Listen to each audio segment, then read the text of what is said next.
Everyday మీ breakfast menu ఎలా ఉంటుందక్క అనేసి అడిగారు కదా.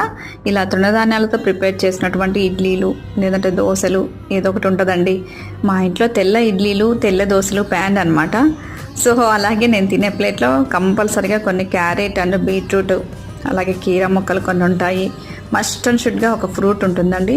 అండ్ ప్రిపేర్ చేసే చట్నీలో కూడా అండి పుట్నాలు వేయను, పొట్టు తీయని పల్లీలతోనే ఇలా ప్రిపేర్ చేస్తూ ఉంటాను. అలాగే మంచి ఫైబర్ అండ్ ప్రోటీన్ కోసం పెసలు, కందిపప్పు, ఆకుకూరతో ఇలా జోరుగా పప్పు ప్రిపేర్ చేస్తూ ఉంటానండి. సో ఇలా అన్ని రకాల చిరుధాన్యాలతో, పండ్లతో, కూరగాయలతో, ఆకుకూరలతో సమతుల్య ఆహారం ఉంటుంది మా ఇంట్లో అల్పాహారంగా.